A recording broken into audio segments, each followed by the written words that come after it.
Jalaluddin Rumi, le livre du dedans, chapitre 27. Il vaut mieux ne rien demander au faqir, sinon les questions l'exciteraient et l'obligeraient à créer des mensonges. Pourquoi ?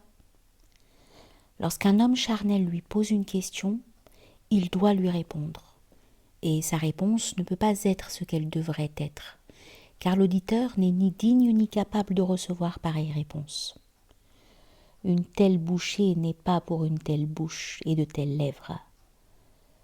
Le faqir, selon la capacité et la destinée de son auditeur, devrait donner une réponse mensongère pour s'en débarrasser. Bien que tout ce que dit le faqir soit vrai, la réponse comparée à la vérité est mensongère. Pour l'auditeur, cette réponse est même supérieure à la vérité. Un derviche avait un novice qui récoltait pour lui des aumônes. Un jour, il rapporta comme aumône à son maître un repas.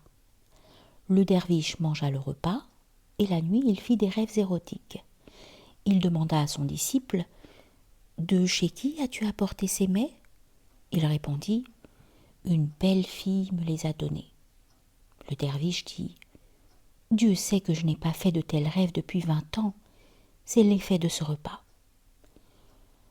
Le derviche doit éviter de manger des aliments venant de n'importe qui, car il est sensible, et les choses lui apparaissent et l'impressionnent comme une tache noire qui apparaît sur un habit blanc et immaculé. Sur l'habit noirci depuis des années par la saleté, on ne voit pas 1000 souillures et taches de graisse.